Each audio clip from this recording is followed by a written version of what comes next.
Asimismo, les invitamos a presentarse en el chat para contarnos de qué organizaciones nos están acompañando y también de qué país.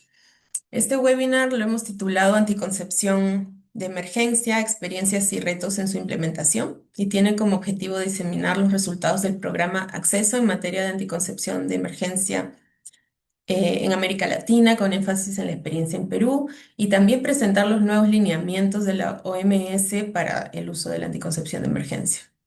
Y en primer lugar, vamos a hacer una presentación sobre la actualización técnica en materia de anticoncepción de emergencia, que incluirá los nuevos lineamientos de la OMS y se abordarán mitos, la desinformación y los vacíos normativos que continúan limitando el acceso a este método anticonceptivo en la región, en particular entre jóvenes y poblaciones en situación de vulnerabilidad.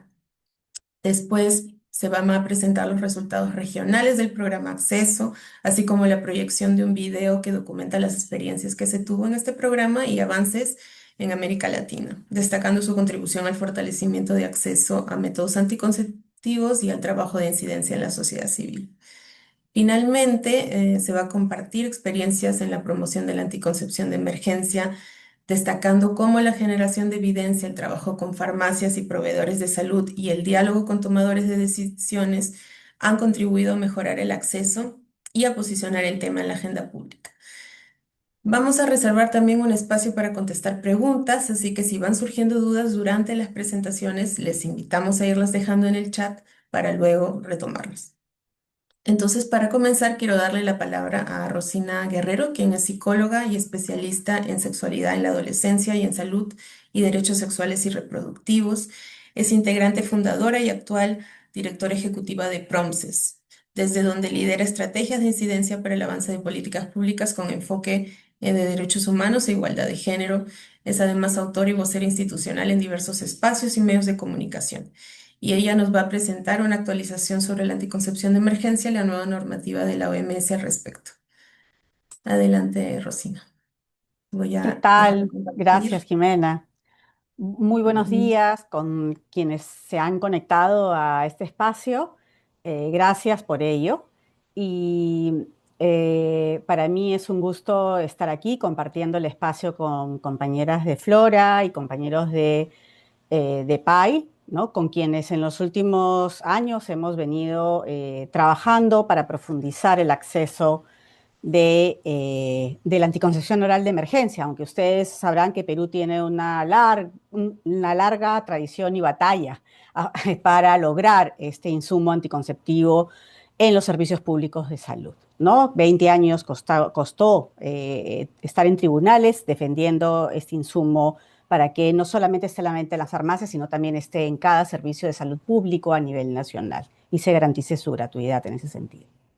Pero bueno, les comentaba que hace unos años estamos trabajando en alianzas y ahora queremos iniciar este momento conmigo viendo las principales actualizaciones que la Organización Mundial de la Salud emite en noviembre del 2025. No voy a hacer, digamos, como una revisión de todo, porque hay cosas que ya son conocidas y sabidas desde hace bastante tiempo. Quizás la anticoncepción de emergencia es el método anticonceptivo más estudiado, ¿no?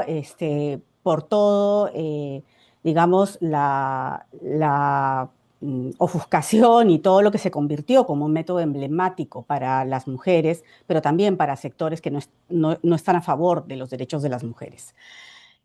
La actualización está contenida en este documento que ustedes ven en pantalla, que está en inglés, no en español todavía, hasta donde pude revisar hace un tiempo, y son los criterios médicos de elegibilidad, así se llama, para el uso de anticonceptivos.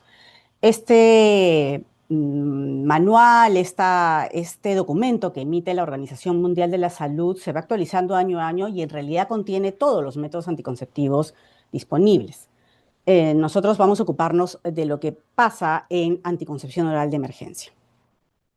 Y la OMS en relación a anticonceptivos orales de emergencia, ¿no? Porque sabemos que hay también anticonceptivos que no son orales, ¿no? Como el DIU, por ejemplo, pero en nuestra región y particularmente en nuestro país, en Perú, Hablamos de los anticonceptivos orales de emergencia. Y ahí tenemos tres, señala la Organización Mundial de la Salud. El levonorgestrel, ¿no? En sus dos presentaciones. El ulipristal, que no está lamentablemente disponible en muchos países todavía, ¿no? Y los combinados, o también conocidos como el método YUSPE, que es la combinación de píldoras anticonceptivas regulares para ser usadas en el momento como anticoncepción oral de emergencia. Y lo que señala la OMS es, en general, debe usarse lo antes posible, que eso es lo que siempre sabemos, cuanto antes es mejor, ¿no es cierto? Y hasta 5 días después de la relación sexual sin protección, ¿no? Eso es algo importante porque siempre hemos dicho un número de horas. Sin embargo, es cierto que la protección va disminuyendo con el paso del tiempo post una relación sexual no protegida. Sin embargo, es muy importante, sobre todo en el caso del diplistal, tener en los países donde esté registrado que sea una opción, digamos, de primera línea cuando ha pasado más tiempo post relación sexual no protegida. Sin embargo, es siempre importante tomar la anticoncepción oral de emergencia, así haya pasado un tiempo, aun cuando los efectos disminuyan en protección, siempre será importante indicarla, administrarla o tomarla, ¿no? Algo importante también que trae esta nueva actualización es que se puede usar más de una vez en el mismo ciclo menstrual, ¿no? Y la evidencia lo que señala es que sugiere que hay pocos o ningún evento adverso. Durante muchos años lo que se ha venido señalando es que solamente una vez al mes, porque desregula, porque puede tener efectos nocivos. Sin embargo, esta actualización lo que señala es que la anticoncepción de emergencia se puede tomar más de una vez en un ciclo menstrual. Y eso es muy importante, ¿no? Porque siempre tenemos que poner, y sobre todo es importante, ¿por qué? Porque no se ha sugerido efectos adversos para la salud, ¿no? Daño a la salud, que es algo que, por supuesto, se tiene que priorizar también. Pero no olvidemos que el centro es la protección de las mujeres que han tenido una relación sexual no protegida, ¿no? Y la prevención de un embarazo no deseado o de un embarazo forzado.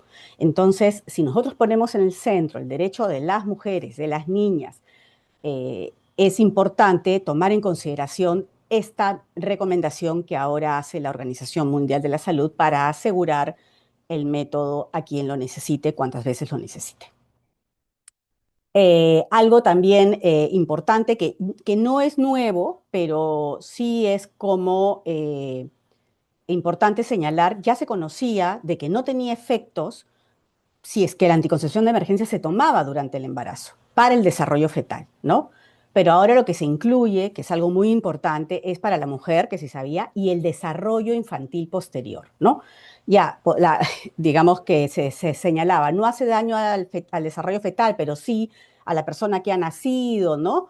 Entonces sí puede haber daño, ¿no? Eso está en este momento con la evidencia disponible. La OMS señala que no hay evidencia de este efecto en el desarrollo infantil posterior, e incluso se dice mucho sobre usar la anticoncepción de emergencia en niñas. En nuestra región, el embarazo que sigue creciendo es el embarazo forzado en niñas menores de 15 años.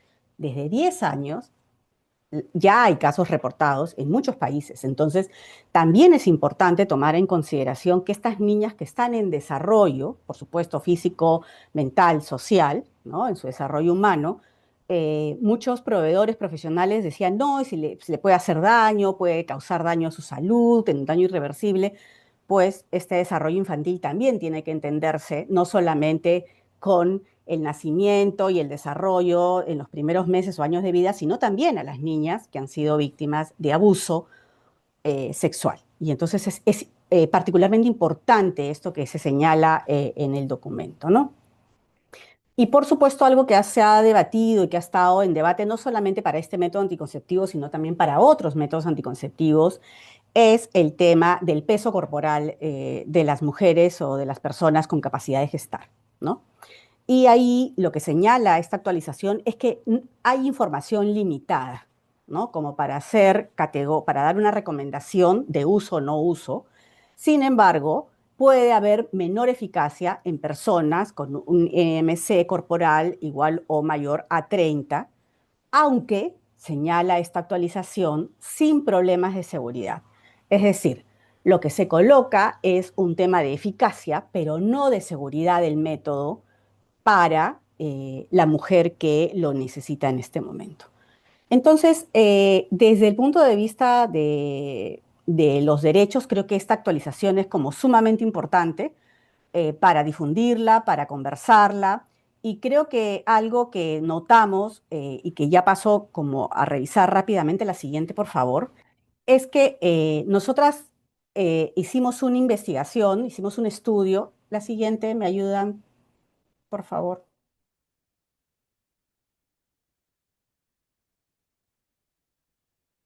Hola.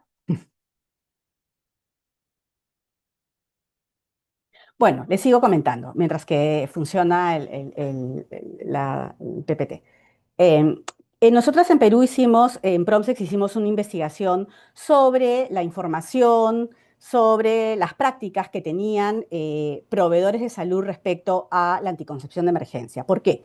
Porque en Perú la anticoncepción de emergencia se usa con receta médica, ¿no? Algo que deberíamos de superar y que no es una buena práctica, ¿no? Se desaconseja. Sin embargo, en Perú sí se tiene la receta médica y aunque muchas mujeres pueden con una receta ir y comprarla en las farmacias, la gran mayoría de las mujeres en el país, digamos, se atienden en los servicios públicos, ¿no? Entonces, nosotros hicimos una investigación para dar cuenta de cuáles eran estas barreras que se instalaban para el acceso a la anticoncepción oral de emergencia. Y tuvimos este documento, que ustedes los pueden revisar, está en nuestra página web, pero paso brevemente a identificar cuáles son esos principales mitos y que creo que muchos lo hemos escuchado en distintos momentos, ¿no? El principal, la siguiente, por favor, el principal mito que se encontró es que puede causar infertilidad, ¿no? Entonces, ese es un mito que, digamos, fue trabajado, fue explicado en base a la evidencia y en base a lo que la propia Organización Mundial de la Salud señala, ¿no? El segundo mito que se encontró, por supuesto, es que la anticoncepción de emergencia produce un aborto. ¿No? Al menos en levonorgestrel y los combinados tenemos que la evidencia señala que no, digamos, en su formato de uso no está asociada a una interrupción del embarazo y es la anticoncepción que está registrada, al menos en Perú, ¿no? Entonces trabajamos en base a esas dos anticoncepciones orales de emergencia, ¿no?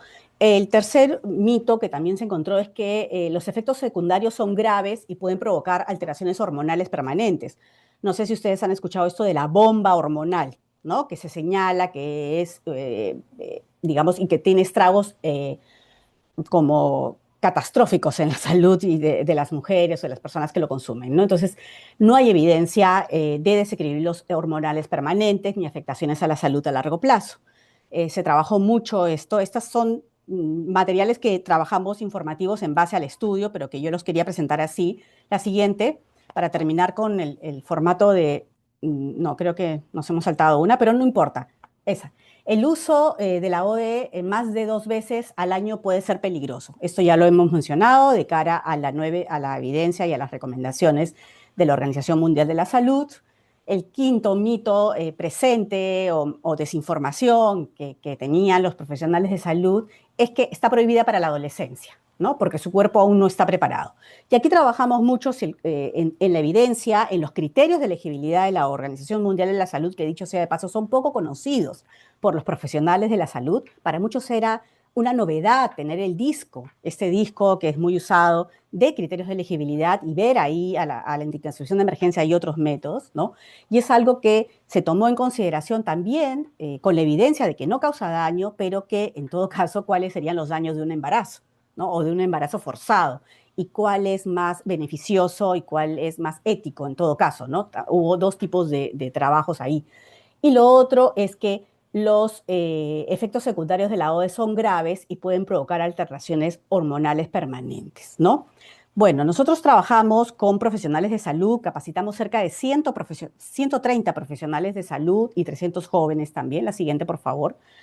Y creo que el mayor desafío es el desconocimiento y toda la desinformación que se ha hecho en estos últimos años de campaña contra la anticoncepción de emergencia y de inseguridad jurídica, porque como les hemos contado, hemos estado en un proceso judicial 20 años, ¿no?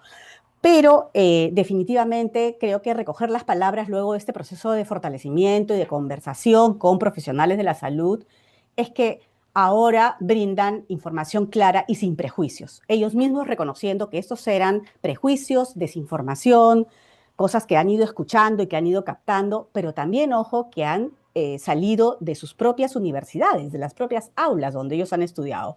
Entonces creo que también ahí hay un trabajo que hacer, ¿no? Y bueno, no sé si ando con tiempo, pero también la siguiente solo para mostrarles es que también trabajamos mitos con adolescentes y jóvenes, ¿no? Que fue muy importante, que fue el otro grupo al cual nos dirigimos, porque los adolescentes y jóvenes tienen el derecho a conocer que acceder a la anticoncepción oral de emergencia es su derecho y que es segura también, ¿no? Entonces, ahí ustedes pueden ver estos cuatro principales mitos que trabajamos con los adolescentes en talleres, en espacios formativos, etcétera, y luego de ello fue muy importante porque estos adolescentes conociendo ya eh, este, sus derechos, hicieron vigilancia a los servicios públicos, donde se estaba otorgando o no la anticoncepción de emergencia. Y esto fue muy interesante porque 17 servicios públicos en dos regiones del país fueron, digamos, monitoreadas, se encontró falta de stock, estigma, maltrato a los adolescentes, requisitos que la norma no señala, por ejemplo, con que tienen que venir acompañados de un adulto, de una persona que les autorice, ¿no? Que eso en Perú felizmente no existe, ¿no?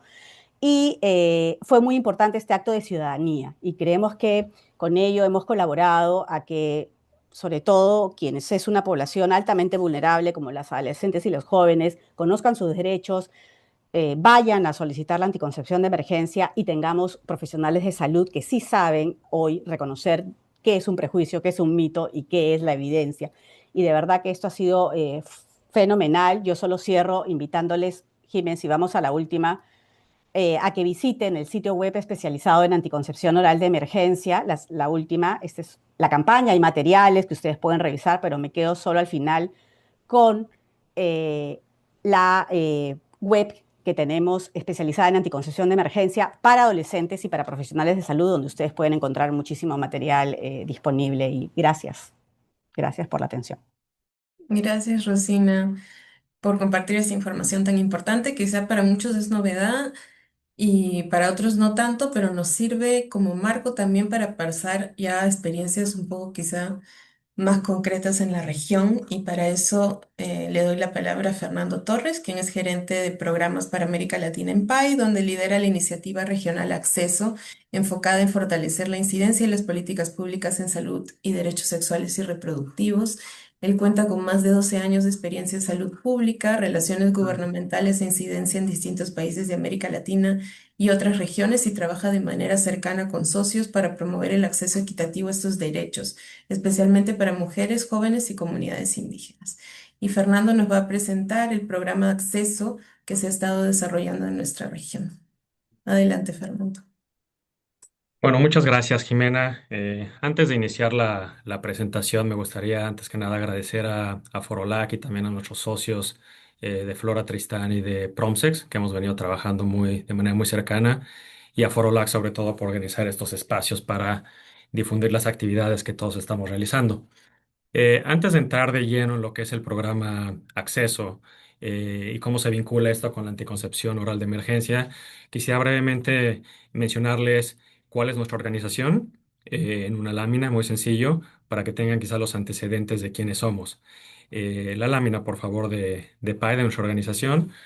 Nosotros somos una organización estadounidense que tiene más de 60 años trabajando para avanzar la salud y los derechos sexuales y reproductivos a nivel global. Trabajamos a dos niveles, ¿no? En primer lugar, mediante la incidencia global, especialmente ante el gobierno de Estados Unidos y organismos internacionales y multilaterales. Y también nos enfocamos a nivel local, ¿no? Basado en las necesidades y oportunidades de cada país. Trabajamos muy de la mano con socios de la sociedad civil.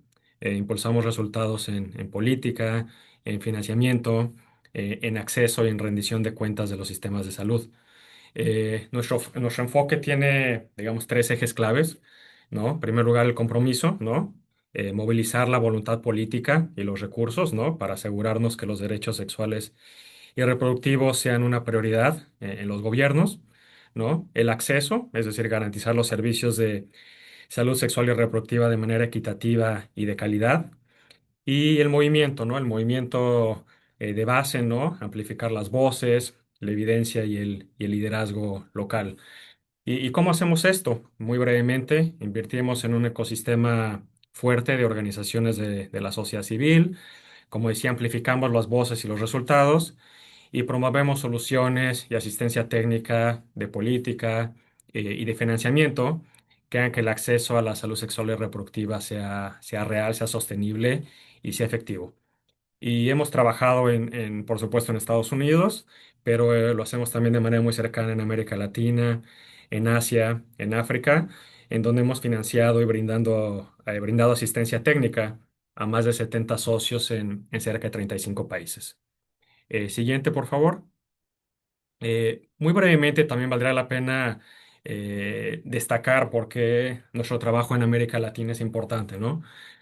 Como pueden ver en la lámina, todos los retos que enfrenta la región, muchos de ustedes ya lo saben, pero es una región de grandes contrastes, ¿no? Con profundas desigualdades en el acceso a la salud sexual y reproductiva. Solamente por mencionar un par de datos interesantes de por qué la relevancia de seguir invirtiendo en la región, es que en cuestión de planificación familiar, por poner un ejemplo, una de cada cuatro mujeres que necesita anticonceptivos modernos no los recibe, ¿no? La región también tiene, tristemente, la segunda tasa más alta de embarazo adolescente en el mundo, en donde el 12% de los nacimientos ocurren en jóvenes de 15 a 19 años. Y además de que existen una serie de barreras estructurales, es decir, en 21 países no se cuenta con líneas presupuestales claras para los anticonceptivos y 12 países aún no garantizan el acceso a la anticoncepción de emergencia. Entonces, si vemos estos datos, aunado a todos estos retos que se enfrenta la región, ¿no? Como la desigualdad persistente en el acceso a la salud sexual y reproductiva, el aumento de la influencia de los grupos antiderechos y las amenazas a políticas y presupuestos. Hay una serie de comunidades subrepresentadas en la región, las tasas de violencia de género, barreras socioculturales. Entonces tenemos una región que requiere todavía de estos apoyos, de estas inversiones de sociedad civil, pero por supuesto de gobiernos para hacer que la región avance en este rubro. Y sin embargo, por último, hay que destacar que si bien la región tiene todos estos desafíos, lo cierto es que también tiene una de las políticas más audaces en salud sexual y reproductiva del mundo.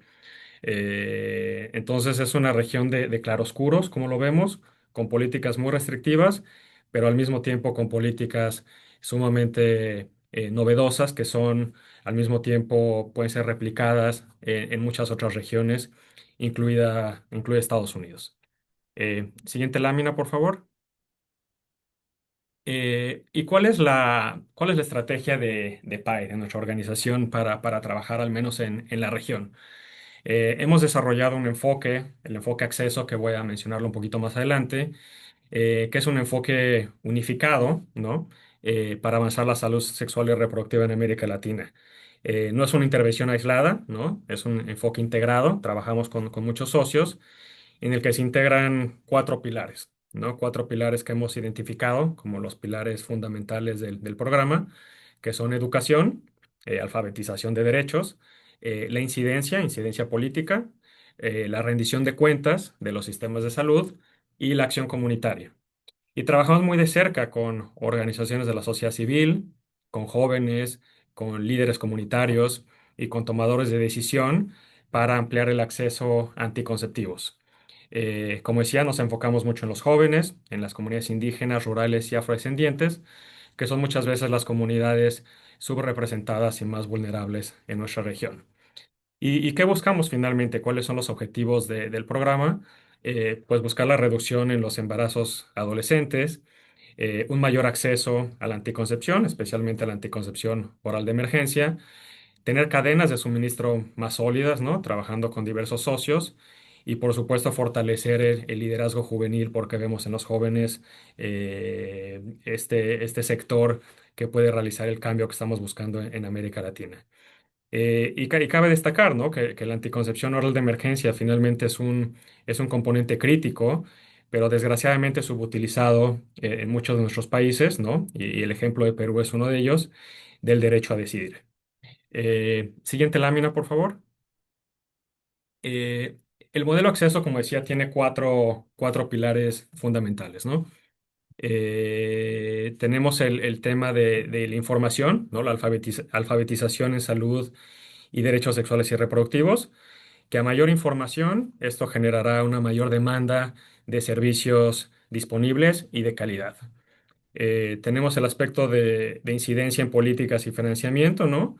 La importancia de crear un marco legal adecuado para que estos derechos sean respetados. Y por supuesto que haya el financiamiento y los presupuestos adecuados para poder garantizar el acceso a estos insumos. En tercer lugar, en nuestro tercer pilar, es la rendición de cuentas de los sistemas de salud, en el que buscamos que se garantice que estos servicios sean amigables, que tengan la calidad necesaria, como lo estipulan las leyes y el marco normativo de cada país, y sobre todo que estén libres de estigma, ¿no? Eso sabemos, como lo mencionó Rosina hace un momento, eso es un tema complejo, ¿no? Pero buscar que estos estigmas, sobre todo de proveedores de salud, sea algo del pasado. Y finalmente la acción comunitaria, ¿no? Buscar movilizar a familias, educadores y estos líderes para contrarrestar la desinformación, sobre todo de los grupos antiderechos. Esto finalmente trabajar de cerca con organizaciones de la sociedad civil, movilizar a jóvenes, movilizar a las comunidades, pues va a legitimizar y va a sostener en el largo plazo lo que es el acceso a los anticonceptivos y finalmente a fortalecer los derechos de las comunidades. Siguiente lámina, por favor. Eh, Siguiente lámina, por favor, la tenemos por ahí.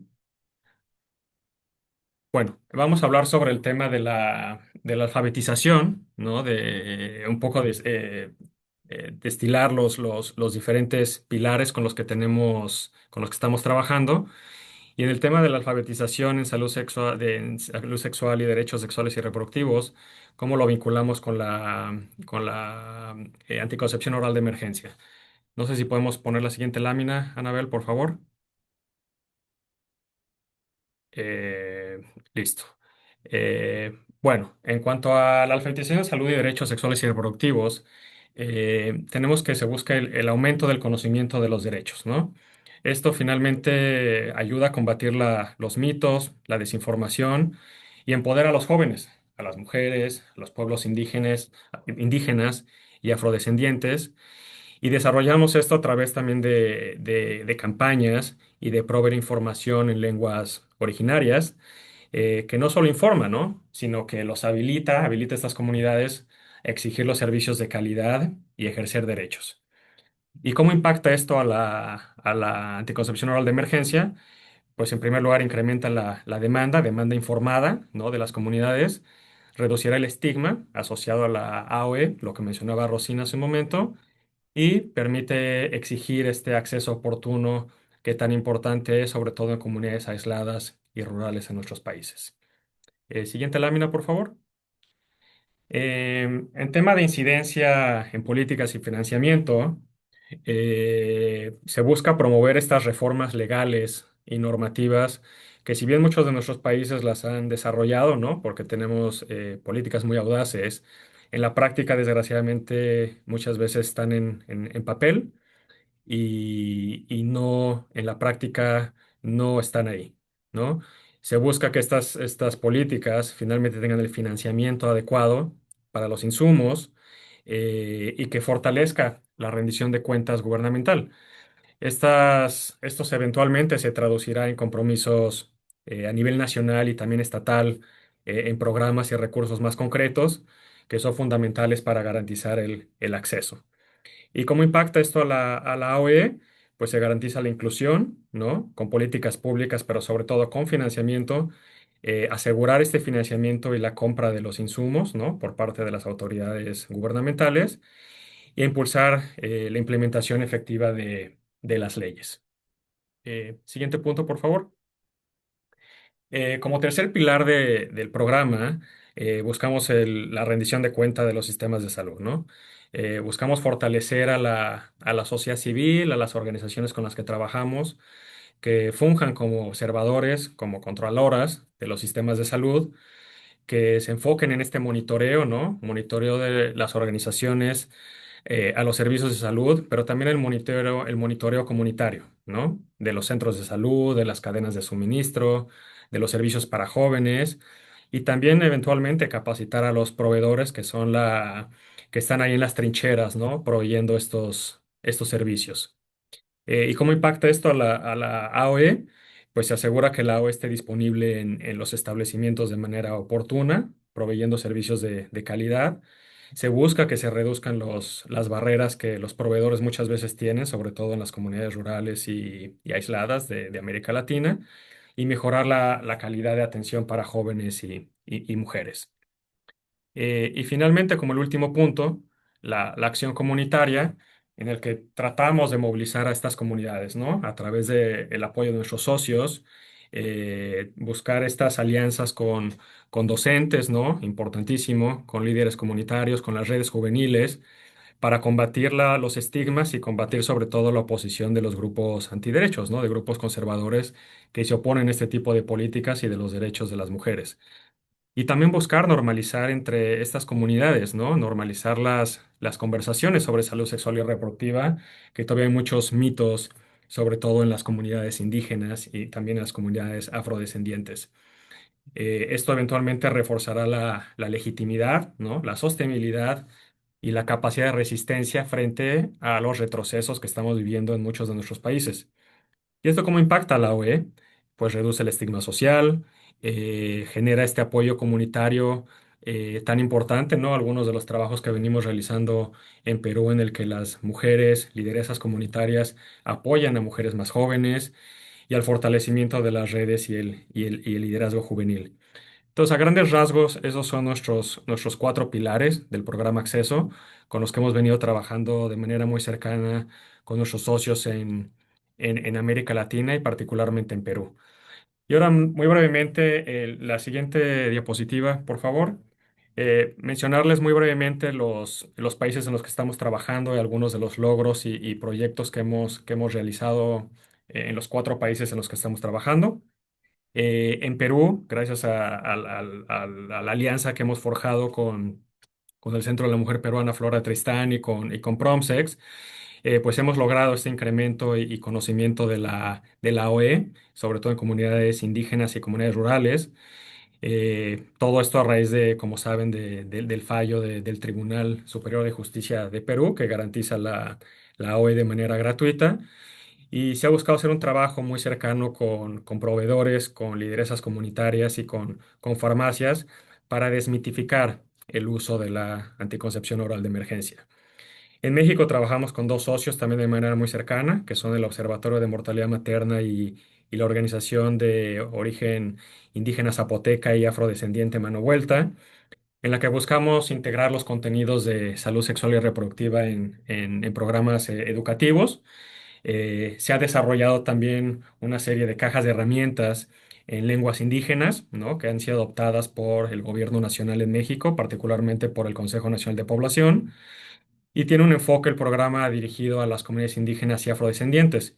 Y solamente para poner un ejemplo de los logros que hemos obtenido en México, es que se tuvo una reducción del 55%, cerca del 55%, en embarazos adolescentes en municipios de la intervención, en algunos municipios del estado de Chiapas, en el sur de México, con una alta proporción de comunidades indígenas. Siguiente lámina, por favor. Y finalmente, los otros dos países en los que hemos venido trabajando de manera cercana es en El Salvador, como saben, en un contexto bastante restrictivo, ¿no? Junto con la Fundación Maquislihuatl, FUMA, una organización de base también ahí en El Salvador. en el que tratamos de fortalecer estos liderazgos juveniles y fortalecer los trabajos de incidencia de estas redes de jóvenes y de mujeres. Se ha buscado trabajar, si bien no tanto a nivel nacional por las restricciones que existen en el país, sí más a nivel local y a nivel departamental en El Salvador, con actores clave en salud. Y también hemos visto ahí un incremento de 28% en la demanda de servicios de salud sexual y reproductiva en jóvenes. Y finalmente, en República Dominicana, donde hemos trabajado con dos socios, con la ONG InSalud y con un grupo consultor llamado GIS, en el que buscamos mejorar la cadena de suministros de anticonceptivos. Ahí hemos visto también un aumento del presupuesto público para los insumos y buscamos que haya una disponibilidad sostenida de los anticonceptivos en el sistema de salud de República Dominicana. Y en el que hemos visto también un aumento del 68% en la demanda de anticonceptivos. Esto solamente para darles un panorama general de nuestro trabajo en América Latina y de por qué la importancia de la región para nosotros. Y ahora creo que lo mejor para, en vez de decirlo con palabras, creo que nos gustaría presentarles un documental, un cortometraje, un video que hicimos en colaboración con nuestros socios en la región, que quizás va a ejemplificar y va a mostrar de manera pues mucho más tangible el trabajo que hemos venido realizando en Latinoamérica. Entonces, si pudiéramos colocar y presentarles este video, muchas gracias.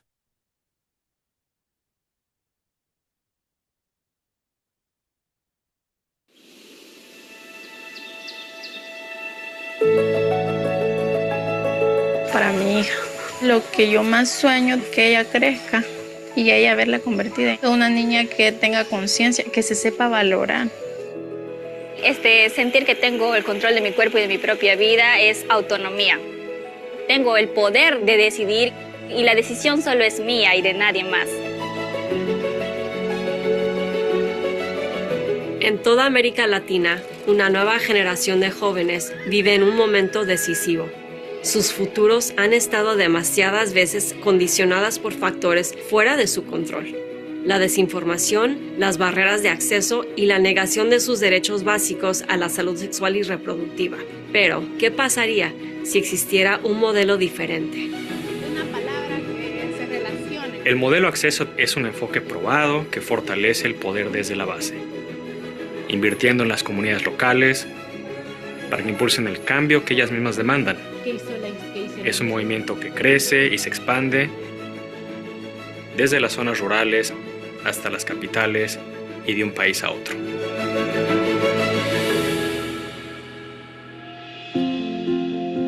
La autonomía comienza temprano. En Oaxaca, el modelo Acceso trabaja con aliados como Mano Vuelta para sembrar desde los primeros años valores de respeto y autonomía sobre el propio cuerpo. Buenos días a todos, ¿cómo están?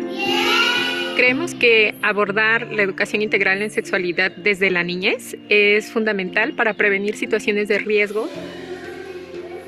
Primeramente, ellos reconocen su cuerpo, lo respetan, lo nombran las partes de su cuerpo como en realidad son. Es muy importante tratar estos temas para crear una conciencia en los niños y que ellos puedan decidir sobre su cuerpo y sobre lo que quieren hacer con él. Seguimos trabajando lo mismo con adolescentes o con juventudes, pero ya desde un enfoque de compartir también información sobre cómo pueden vivir esta sexualidad de manera informada, libre, también libre de perjuicios. Este tipo de talleres abren una puerta a deconstruir parte de lo que se piensa y que abren la puerta hacia la creación de espacios seguros. También estamos acompañando al personal docente para que pueda contar con herramientas para acompañar en ese proceso. Y esta cooperación que estamos haciendo con PAI que ha fortalecido el trabajo que venimos haciendo desde hace años. Tenemos ahora un grupo, una comunidad docente de más de 300 docentes a nivel nacional que ya tienen herramientas para abordar la educación integral en sexualidad.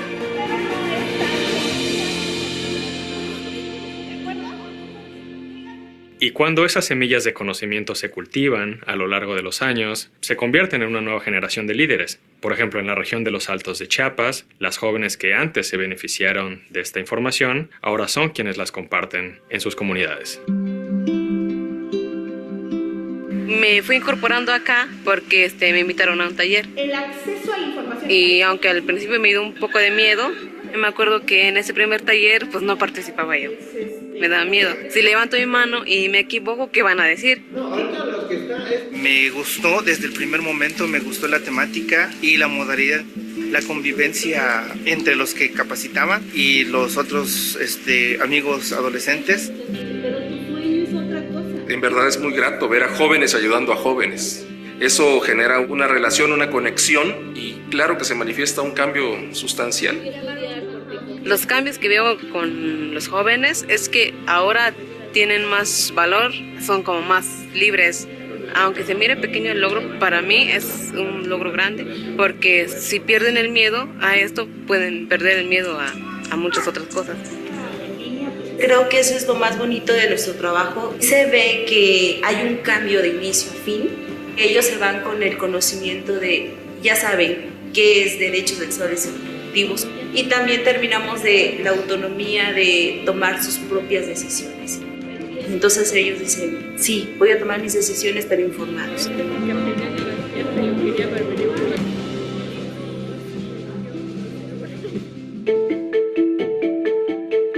En Perú, un derecho fundamental llegó a los tribunales. En 2023, el futuro de la anticoncepción de emergencia se debatió en la máxima corte del país.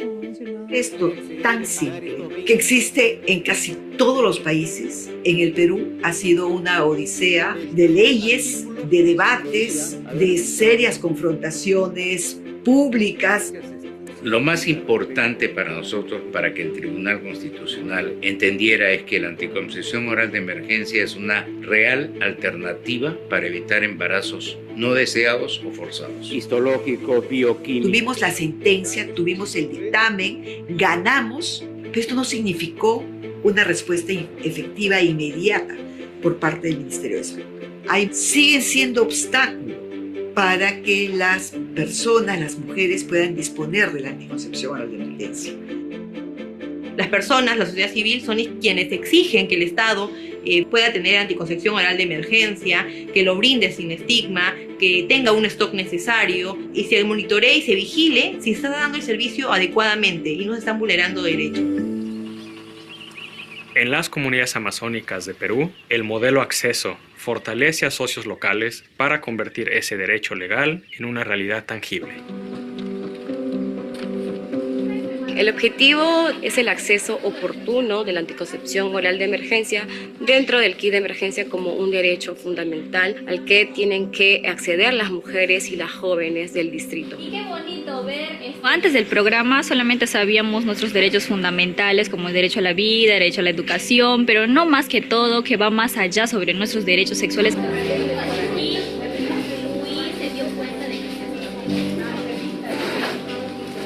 El logro más importante que se ha tenido, hasta el momento es el que 80 mujeres lideresas, ellas hagan acciones de cabildeo a las principales autoridades de la región y de su distrito.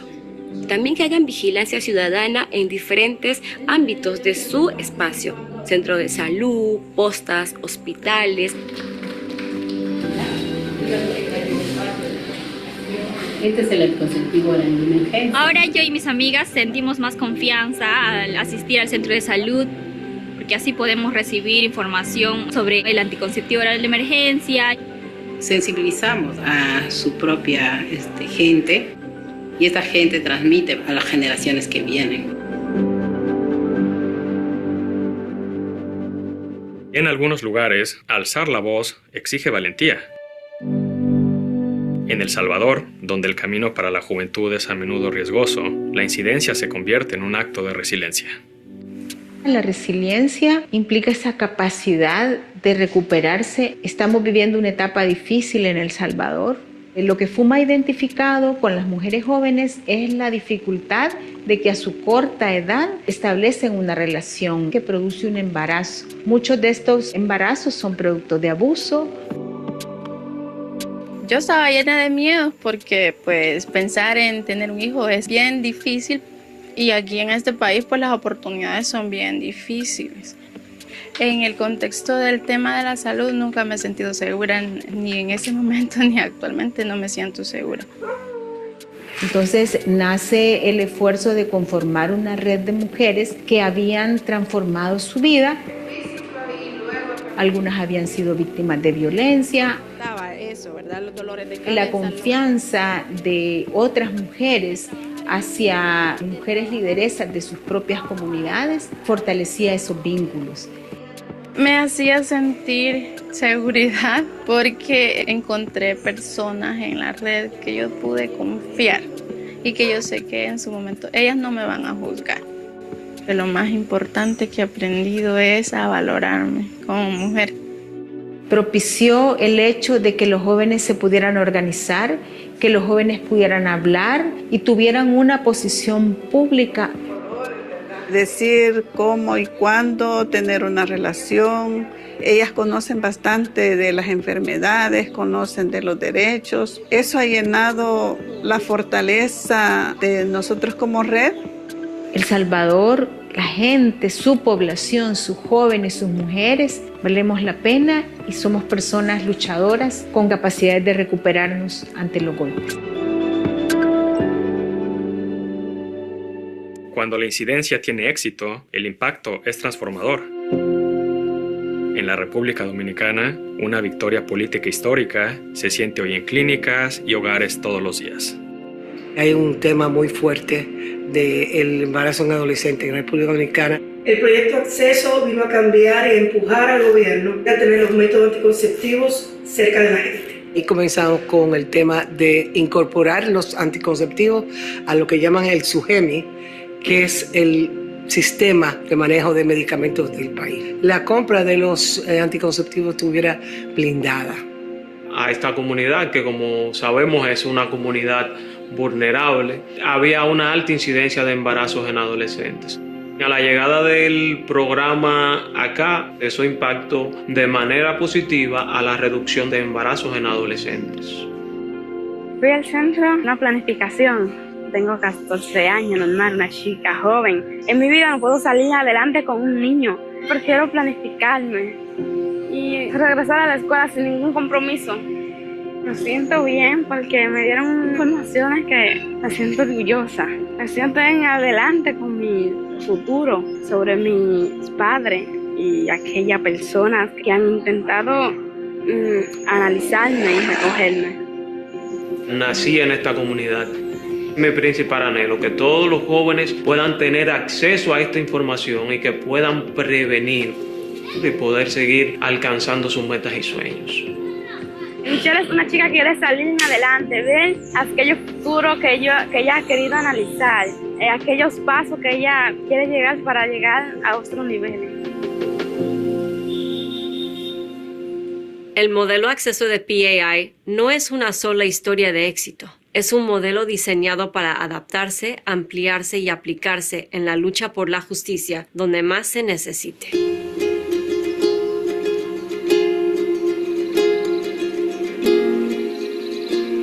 Los desafíos son muy grandes y extensos. Trabajamos con más de 40 comunidades a nivel nacional. Estas comunidades carecen de servicios mínimos y básicos para tener una vida digna. Metí a esta red de salud comunitaria y nos convertimos como defensor de derechos de la salud. Capacitamos, formamos a líderes comunitarios y los más importantes a los usuarios de los servicios de salud. Estamos haciendo asamblea, recolectando información y cuando hay una información de parte de la comunidad, lo entregamos todas las quejas, todas las denuncias que nosotros llevamos. Para mí es algo primero positivo, porque nos da directamente una opinión propiamente de la población. En el caso de ser positiva, pues alentar a los trabajadores a seguir haciendo bien las cosas. Y en el caso de ser negativas, buscar alternativas para poder mejorar. Se siente plenitud, gratitud, felicidad al ver de que el trabajo que hacemos genera poder ciudadano para las comunidades indígenas. Este trabajo es prueba de que el cambio es posible, pero no es inevitable. Requiere alianzas sostenidas e inversión estratégica en los líderes que mejor conocen a sus comunidades. Los invitamos a ser parte de ello.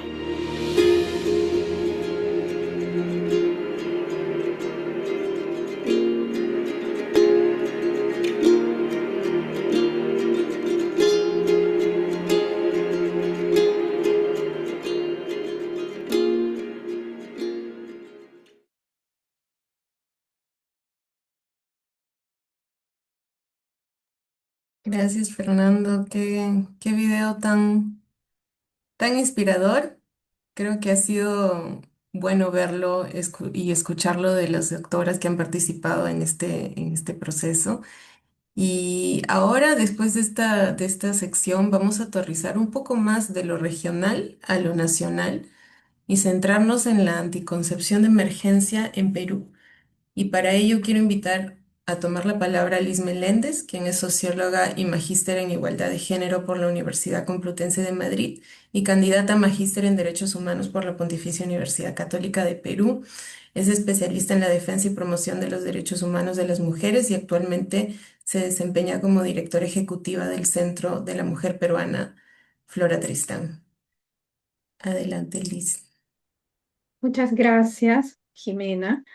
Y gracias también a PAI por esta invitación a compartir lo que ha sido toda nuestra experiencia en la implementación del programa Acceso, especialmente en el territorio amazónico en nuestro país. Ahí me están ayudando con las diapositivas. El Perú es un país que es tradicionalmente conocido como país andino. Sin embargo, tiene un vasto territorio amazónico. No sé si pueden ir el anterior, el título, ¿no?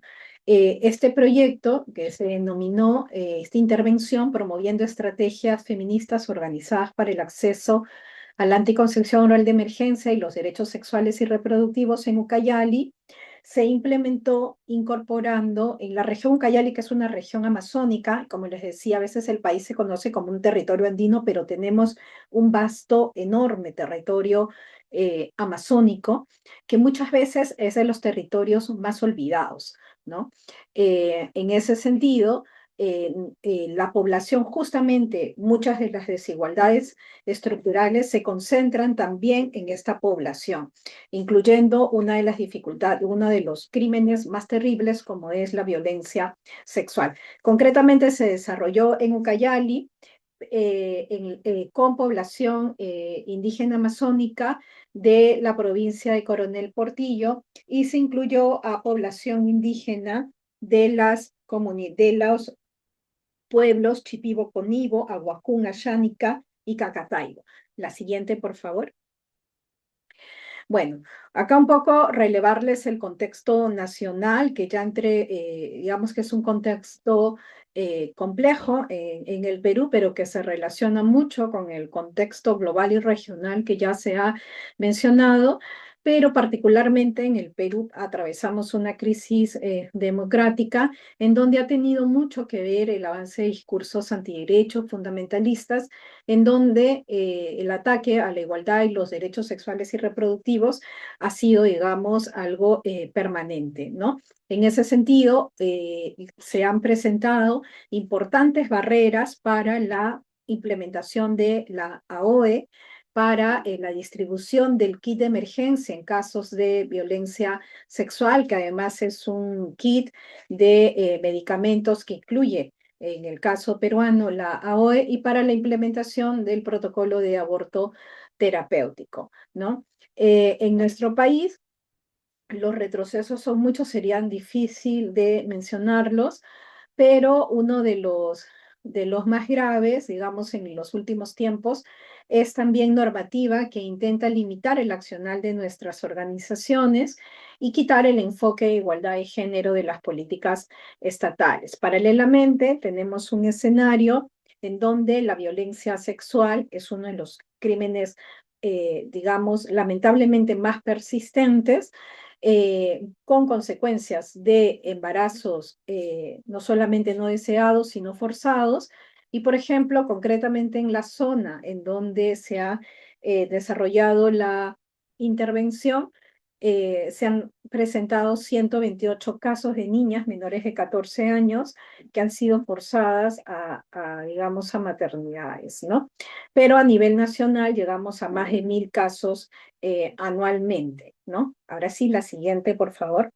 Quería dar este contexto, este escenario, la siguiente, porque en este contexto ha sido muy importante las estrategias interculturales e interseccionales que se han desarrollado en el marco de la promoción y la implementación de la AOE, que como ya lo ha compartido Pronsex a través de Rosina hace un tiempo, digamos, existen muchas barreras, ¿no? A pesar de ya la legalidad que se ha construido, que se ha logrado después de muchos años de litigio, pero existen aún barreras para su implementación, ¿no? La siguiente.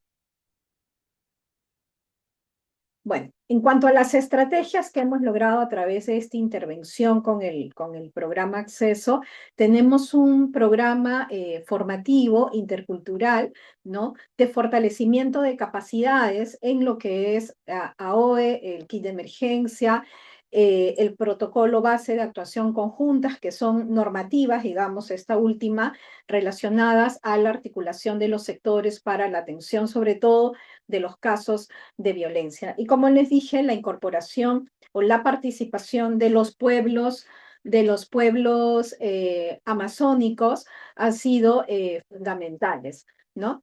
En ese sentido, digamos, así como la articulación, ¿no? Así como la articulación con la Universidad Nacional Intercultural de la Amazonía, con comunicadores y con periodistas. En cuanto a los logros que se han dado, ¿no? En el incremento del conocimiento, tenemos que, con la población que se ha trabajado antes de la implementación del programa, había 0% de conocimiento sobre la OE y había una gran cantidad de estigmas y miedos sobre las consecuencias o sobre, digamos, que podía hacerle daño a las mujeres o que efectivamente esta era abortiva. Luego se llegó a incrementar los conocimientos en un 70% y finalmente al terminar la intervención, que incluía también un proceso de réplicas, y esto se ha logrado medir con un estudio con test, digamos, en estos 3 tiempos, se logró un 100% de conocimiento de lo que es la AOE, sobre todo en las mujeres, y también un 83% del mecanismo, cómo funciona también en el personal, digamos, de salud. Y esto es fundamental porque lo podemos ver como números, pero estamos hablando de que esto contribuye, digamos, a la información, pero también a la atención que brinda el personal de salud. Y en el caso de las mujeres, la siguiente, por favor, ha sido muy importante porque se implementó la estrategia Aprender para Enseñar. La estrategia Aprender para Enseñar tiene que ver con la capacitación específicamente a las lideresas de las comunidades indígenas y como un mecanismo para que se apropien de esos conocimientos y los difundan, se desarrolla una serie de réplicas en donde a través de la réplica justamente de lo aprendido, se fortalece lo que, digamos, la formación que han tenido, pero además contribuyen a la difusión. Se desarrollaron en el marco de este proyecto 55 réplicas, alcanzando a 1.534 personas, ¿no? La siguiente, por favor. Otra de las estrategias ha sido las redes comunicacionales, ¿no? Se consolidó una red de aliados estratégicos integradas sobre todo por jóvenes comunicadores, periodistas y creadores digitales. Sabemos que, digamos, los jóvenes están muy vinculados, las y les jóvenes están muy vinculados a todo el tema digital. Y a partir de esto se contribuyó a que generen información y generen contenidos digitales para las redes sociales, llegando así a sus pares y teniendo una mayor difusión de esta información. Y esta información a través de las redes sociales también ha llegado a zonas de difícil acceso, porque un celular, digamos, aunque no en todas las zonas y en las comunidades amazónicas hay la suficiente señal, sí digamos, por lo general, hoy la mayoría de personas o jóvenes fundamentalmente suelen tener el acceso a un celular, cualquiera que este sea, y en algún momento suelen comunicarse o conectarse con las redes sociales, ¿no? La siguiente, por favor. Bueno, acá tenemos algo muy importante, que es la articulación con los titulares de obligaciones. Parte de lo que se quiere, digamos, es como una triangulación de esfuerzos, ¿no? Por una parte, el mecanismo comunitario, ¿no? El fortalecimiento de las lideresas, de las comunidades indígenas, que ayuda además a llegar a las comunidades alejadas, ¿no? El trabajo, digamos, a nivel comunicacional, y también la articulación o la incidencia en titulares de obligaciones que vendrían a ser las autoridades, ¿no? Aquí ha sido muy importante el trabajo a este nivel y se ha logrado el reconocimiento del gobierno regional de Ucayali, ¿no? De la importancia del acceso a la anticoncepción oral de emergencia y declararlo como una problemática, digamos, prioritaria. Así también se ha trabajado, digamos, la importancia de la anticoncepción oral de emergencia en otras dependencias nacionales, como la llamada Instancia Regional de Concertación y el Sistema Regional de Atención Integral a Niños y Niñas, lo que genera una condición favorable en la región para implementar, digamos, el acceso a la OE, aunque esto, digamos, esto es como un respiro frente a un escenario nacional bastante complejo. En el Perú tenemos un gobierno central, pero tenemos también gobiernos regionales que tienen niveles de autonomía, y esto contribuye muchísimo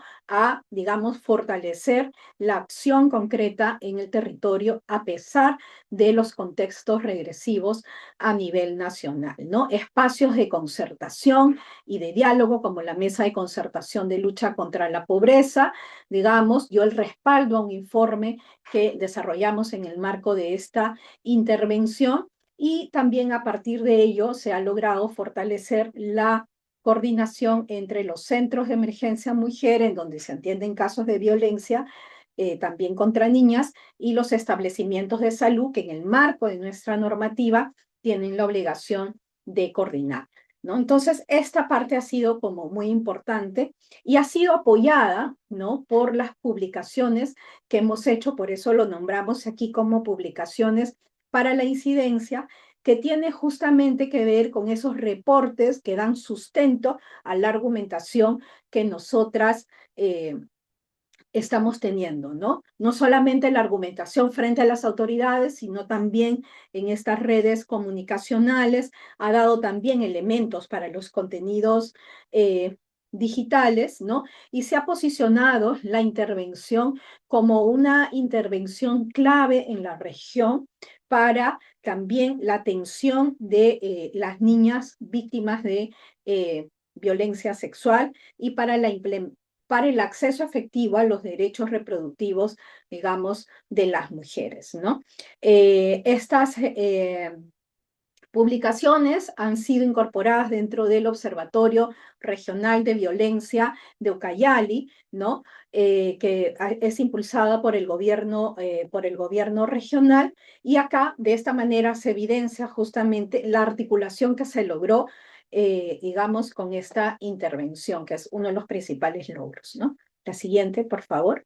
Bueno, igual, como en todo proceso, hay retos. El proceso con el programa Acceso ha sido fundamental para avanzar en materia de conocimiento de la AOE, ruptura de estigmas, ¿no? Y voluntad de parte de los diferentes operadores en su implementación. Sin embargo, ¿no? Estamos en un país desigual, permanecen todavía brechas entre lo que se ha logrado a nivel de información y el acceso real, porque muchas veces los establecimientos no cuentan con los insumos necesarios, ¿no? Y esa es una realidad no solamente de Ucayali, que como región amazónica, sino también de todo el país, ¿no?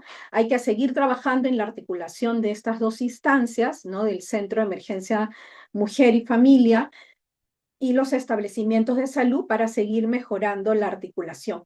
Y algo que es muy importante mencionar, sobre todo en las zonas amazónicas, es las barreras climáticas y geográficas, ¿no?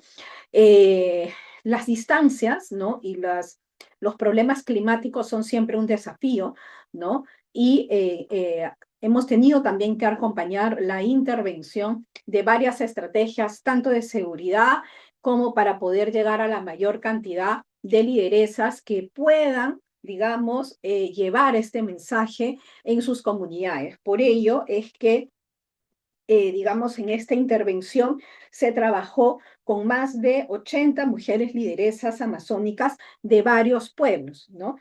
Como lo dije en un inicio, Chipibo, Conibo, Guajún, Asháninca y Cacataico, ¿no?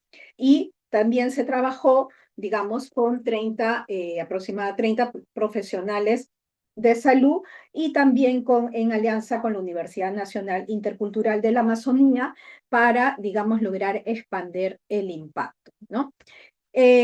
Hablando de los impactos, ¿no? Esta estrategia, digamos, ha generado un importante impacto en la base social comunitaria, ¿no? A través del trabajo, como ya lo he señalado, con mujeres que se constituyen, como bien dice en la lámina, en el primer canal de atención. Las mujeres van a otras mujeres de sus comunidades por apoyo. Por eso es que el trabajo con las lideresas es tan fundamental. Pero además, siendo de diferentes pueblos, ha permitido descentralizar la información y poder, digamos, expandir esta, ¿no? De otro lado, creemos que la intervención es un respiro en un escenario de muchísimos retrocesos, ¿no? Es una ventana de oportunidad frente a el escenario de graves retrocesos democráticos y en derechos que tenemos, ¿no? Y finalmente resaltamos el compromiso de las autoridades, evidenciando una vez más que las autoridades que están en territorio y que conocen realmente la realidad de sus zonas, ¿no? Tienen mucha más voluntad política para actuar debido a justamente que están viendo la realidad en el cotidiano.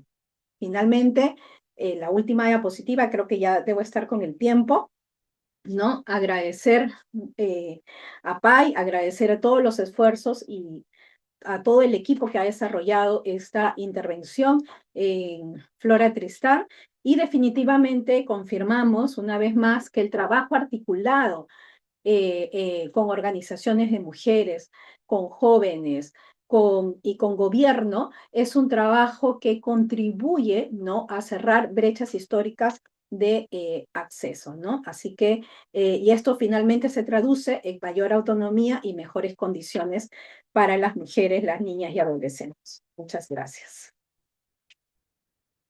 Gracias, Liz, por esta presentación.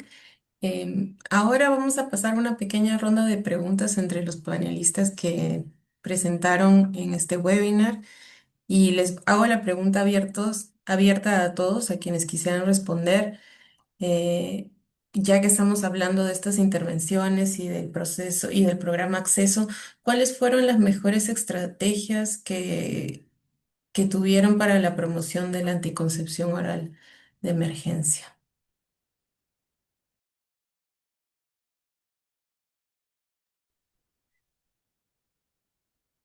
Eh, si me permites, Jimena, nada más brevemente comentar desde la posición de nosotros, desde PAE, cuáles fueron algunas de las estrategias que realmente contribuyeron, ¿no? A promover la OE en este programa.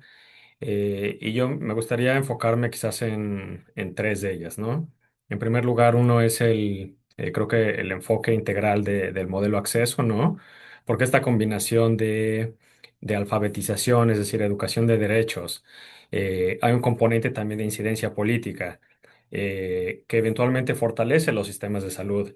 Y la acción comunitaria creo que fueron fundamentales para generar estos cambios de percepción, desmitificar la OE en estos contextos, y también para los proveedores de salud, que es fundamental. Creo que un segundo punto que me gustaría resaltar es un trabajo con múltiples actores, ¿no? No solamente enfocarse en las usuarias, ¿no? Sino involucrar a diferentes actores, ¿no? Perdón, que contribuyan a garantizar este acceso, ¿no? Entonces, estamos hablando de los acercamientos con proveedores de salud para desmitificar el uso de la OE, con farmacias, ¿no? También que son un actor muchas veces olvidado, pero que también tienen un rol fundamental, sobre todo las farmacias de tipo privado, no solamente a nivel gobierno. El involucramiento, como decía Liz de Flora Tristán hace un momento, con universidades, ¿no? Con centros educativos, ¿no? Con docentes, con profesores, con estudiantes. Y finalmente también creo que con tomadores de decisión, ¿no? Si bien a veces a nivel nacional es mucho más complejo poder realizar este tipo de acercamientos, ¿no? Y que tengan la voluntad política de hacerlo, sí a nivel quizás departamental, estatal, mucho más local, existe esta voluntad para trabajar más de cerca y garantizar estos accesos de métodos a las comunidades. Y por último, creo que como tercer punto, me parece que también las alianzas estratégicas, ¿no? Y las coaliciones entre varias organizaciones de la sociedad civil, ¿no? Pueden, pues, fortalecer varios aspectos, ¿no? Las ventajas comparativas de cada una de las organizaciones. Esto ayuda a fortalecer la evidencia, a posicionar el tema, perdón, en diferentes espacios y, perdón, y abrir estos espacios de diálogo con gobierno a diferentes niveles. Entonces, creo que desde PAE, creo que estos tres aspectos han sido fundamentales para mejorar la estrategia de la promoción de la OE. Y pasando a la siguiente pregunta, gracias Fernando, ¿cuáles creen que son los retos aún pendientes en nuestra región para el acceso a la OE? Hay muchos, yo entiendo, pero los más importantes o los que podemos abordar de una forma quizá más inmediata. Creo que esta experiencia nos deja, si me permiten, adelanto algo que pienso en relación a esta pregunta, Jimena. Una experiencia tiene que ver con que el trabajo territorial y el trabajo descentralizado es una oportunidad muy grande para nuestra región, ¿no? Si bien muchas de nuestras organizaciones, particularmente PROMS es una organización que ha estado en territorios desde que se fundó, sí mucho el trabajo ha estado concentrado en la política, en las leyes, en la normativa, y creo que hoy aún no todo está perdido, ¿no? Hay muchas cosas que sí se están dejando, pero aún no todo está perdido, y creo que es un momento muy importante para ponernos como sociedad civil en implementar y en difundir este derecho, porque creo que algo que no hace el Estado es difundir activamente que este derecho existe, ¿no? Aún siendo su obligación, pero creo que en este momento lo que podemos hacer es tener información confiable, utilizar nuestra credibilidad institucional para seguir trabajando en alianza con organizaciones de diferentes territorios y con autoridades en diferentes territorios. El alcalde, la alcaldesa, gobierno regional, creo que ahí hay una oportunidad muy grande para movilizar voluntades porque en realidad una cosa puede ser el discurso político centralista de las autoridades de más alto nivel, pero otra es la vivencia que tiene el proveedor o el operador que está en espacios, por ejemplo, los que nosotros hemos llegado, ¿no?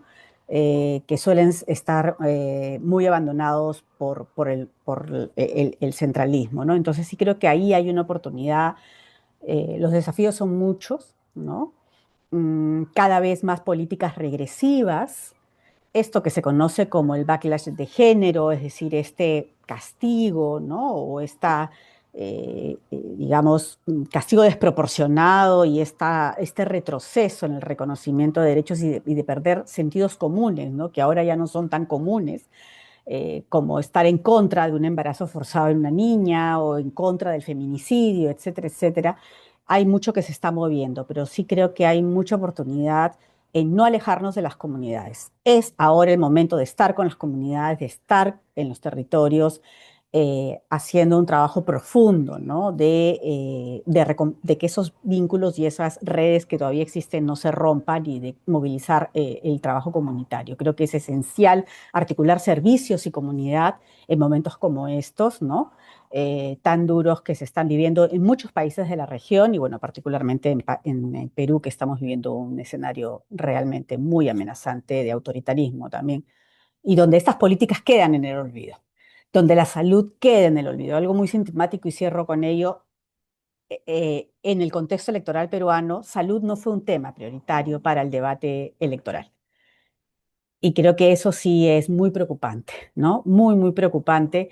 Y ojalá que no pase en otros países, pero nunca había sucedido que salud como un derecho quedara por fuera de estos gran temas que hay frente al tema de los derechos y de la igualdad, ¿no? Entonces, sí como digo, señal que hay que seguir y por supuesto hay que seguir con las herramientas que tenemos, ¿no? Que es la evidencia y el enfoque de derechos y de igualdad de género. Gracias, Rosina. Em, de hecho, sí, ¿no? Nos toca un poco trabajar de abajo hacia arriba, creo, ahora, y fortalecer el ejercicio de derechos que ya se tienen conquistados eh, en la práctica, ¿no?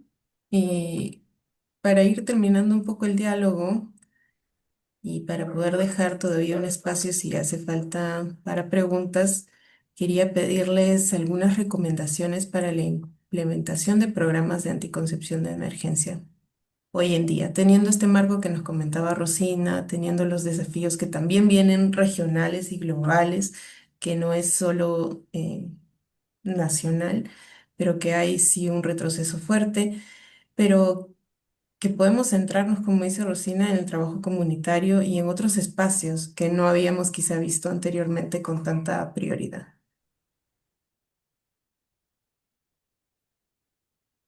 Bueno, yo quisiera como comentar ahí, en el caso, o sea, coincido con mucho de lo que ha señalado Rosina, ¿no? Y creo que ahí estaría una de nuestras principales recomendaciones, ¿no?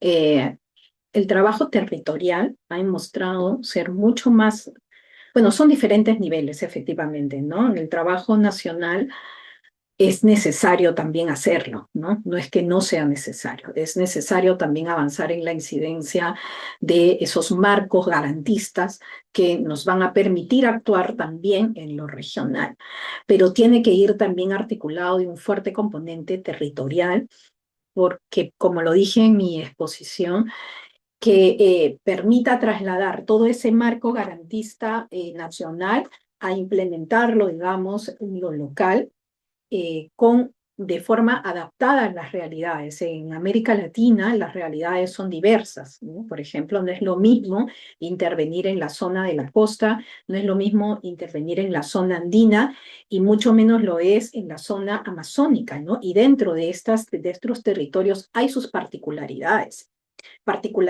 que tienen que ver con la forma de relacionarse de los actores y digamos, lo comunitario, ¿no? Lo comunitario es muy importante en las zonas amazónicas, ¿no? Ahí no solamente hablamos de los derechos individuales, sino hablamos también de los derechos colectivos. Entonces, el involucramiento a nivel también con la comunidad, con los jefes de las comunidades, con las lideresas, es fundamental, ¿no? Y creo también que un mecanismo es llegar por diversos temas, ¿no?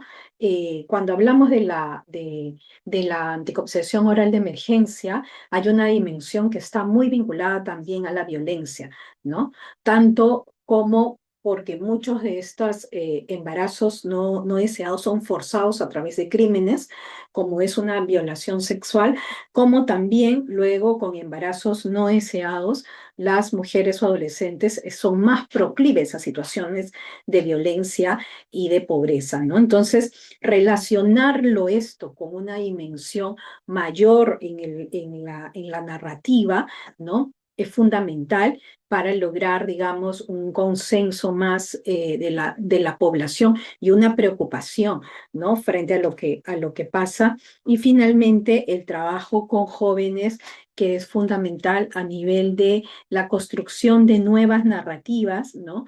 La construcción de nuevos imaginarios, y nos vamos a encontrar con muchas sorpresas. El estigma muchas veces o las resistencias no necesariamente están en la población joven, ¿no?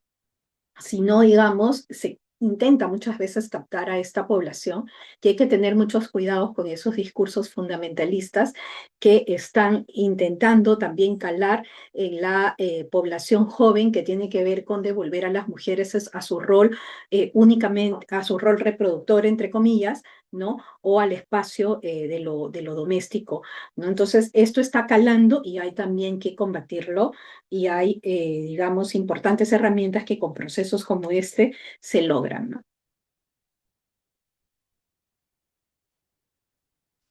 Gracias, Liz, por la respuesta. Em, bueno, no veo preguntas en el chat. Un comentario de Dulce que nos comentó una buena noticia, por si quieren leerlo. Está bueno. Y si no hubiera preguntas en el chat o alguien quisiera tomar la palabra en este momento, les pido a los panelistas quizá una intervención final de cierre para terminar el webinar. ¿Y con qué nos vamos después de este espacio? Nada más muy breve, Jimena, nada más complementando lo que decía Liz sobre la recomendación de la implementación de programas, algo que detectamos y que creo que hay que seguir fortaleciendo en este trabajo conjunto entre organizaciones de la sociedad civil, es seguir priorizando, ¿no? Las poblaciones en mayor vulnerabilidad. Quizás muchas veces por cuestión de recursos, los enfoques a veces son en entornos urbanos, pero creo que la idea de seguir alcanzando a estas comunidades, diseñar estas intervenciones, ¿no? Específicas más para jóvenes, para comunidades rurales, indígenas y afrodescendientes, creo que es fundamental. Y si bien lo hemos venido haciendo, yo creo que no está de más recordarlo y seguir fortaleciendo esas intervenciones que finalmente son las que harán una diferencia para la gente que más lo necesita. Y de nuevo agradecerles a Jimena y a todos ustedes la oportunidad de tener este panel para presentar lo que hemos realizado de manera conjunta. De Gracias. acuerdo, Fernando, muchas gracias. Y de hecho quería continuar un poco tu intervención para mencionar que a veces trabajar con pueblos indígenas, por ejemplo, o con comunidades remotas suele ser más caro, ¿no? Y suele comenzarse desde menos, y los resultados no suelen ser tan rápidos porque hace falta cambios estructurales, hace falta un trabajo con la comunidad muy fuerte y que también implica tener como decía Liz, ¿no? Todo un trabajo comunitario, tener lideresas, tener a las organizaciones, ir avanzando poquito a poquito, y a veces para muchos financiadores esto no es tan atractivo, ¿no? Pero al menos en el caso de América Latina y el Caribe, trabajar con pueblos indígenas es clave porque sabemos que es donde hay muchas desigualdades en cuanto a acceso, y sobre todo salud sexual reproductiva, ¿no? Y en todos los mitos que están alrededor de esto. Entonces, yo no sé si Liz y Rosina quisieran intervenir una última vez, y con esto ya cerramos el webinar. Nada, agradecer también, sumarme a agradecerte, Jimena, por la oportunidad, por el espacio, a Pai y a compañeras de Flora, porque creo que ha sido un proyecto que vino en un momento donde se necesitaba una acción demostrativa post sentencia de la reincorporación, y esto ha sido como muy positivo. Creo que es bien importante señalar la importancia que tiene este insumo esencial para, sobre todo, las niñas y las adolescencias. Creo que es fundamental que en realidad este insumo esté al acceso en un momento en que además hay un abandono de la política pública muy grave, ¿no? Entonces, y un ataque a la educación sexual integral y a las políticas de salud reproductiva. Entonces, sí creo que defender este derecho no solamente simbólico, sino que es fundamental para asegurar, como nosotros decimos, un plan B o una segunda oportunidad, que es un montón para una niña o para un adolescente frente a un posible embarazo forzado no deseado. Entonces, estamos hablando de un insumo vital, importante para la protección y el cuidado de la dignidad, de la vida y del futuro también, ¿no? Porque un embarazo no deseado forzado también implica la vida completa de una persona. Entonces, creo que ahí radica la importancia de seguir defendiendo este insumo, pero también ampliando la oferta anticonceptiva, mejorando, seguir abogando para que las mujeres tengamos el derecho a decidir qué método usar, cuándo, con quién, y también el derecho a la autonomía corporal, ¿no? De nuestras propias vidas. Nada, creo que en eso radica nuestro trabajo también en la defensa de este método. Gracias, Rosina.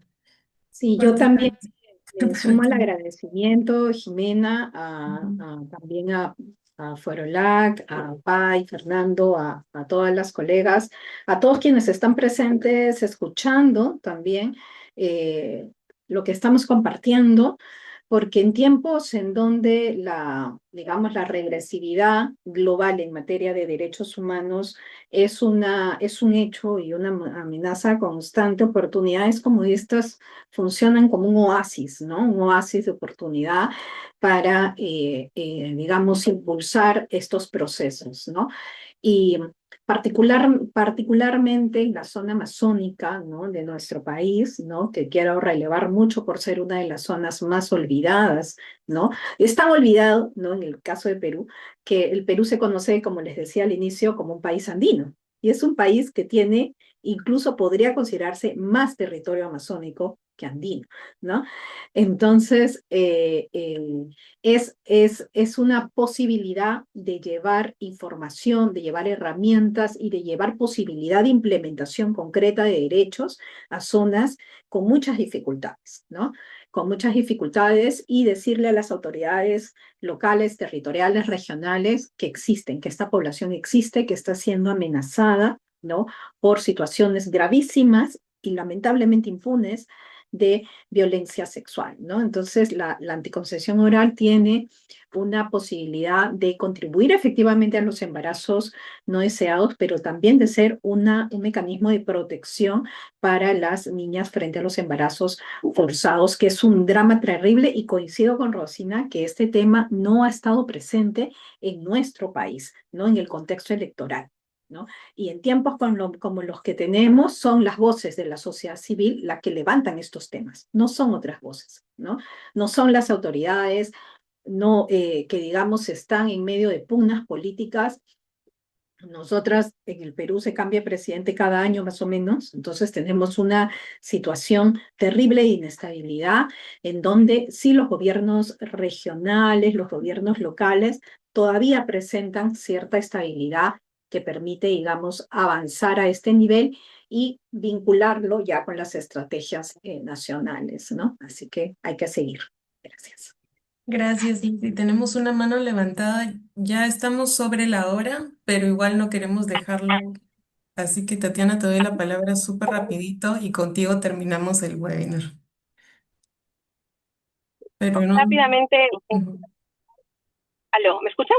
Sí. Sí, adelante, adelante. Sí, ok. En primer lugar, felicitar, ¿no? Felicitar y muchísimas gracias por invitarnos a de profesión aquí de Lima, de Perú.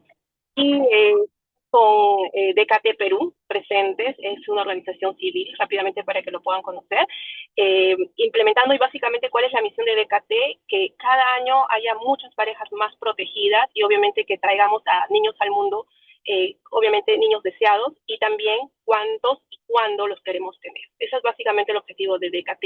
En realidad, como obstetra, como profesional de salud, me emociona más que trabajo, este don, este valor que tienen cada uno de ustedes para llegar a estas comunidades, como dice Liz, olvidadas, porque es muy cierto, ¿no? Y básicamente mucho de esto es por desconocimiento. Y de verdad, más que todo, felicitar a la dedicación, a todo el equipo que ustedes tienen detrás, porque definitivamente no es fácil. No es fácil orientar, aconsejar y que sobre todo la paciente en este caso nos pueda oír, porque hay muchos mitos, hay muchos antecedentes de los abuelitos, de la familia, de los amigos, de que más que todo bloquean este acceso, ¿no? Entonces, ese es mi comentario y felicitaciones y nada, esperamos que nos vuelvan a invitar a otro webinar que puedan hacer para... Gracias. Gracias, Tatiana, y con esto agradecemos la presencia de todos, de estar aquí, de compartir este espacio con nosotros y que tengan un buen resto del día. Hasta luego. Gracias. Adiós, que estén bien. Gracias.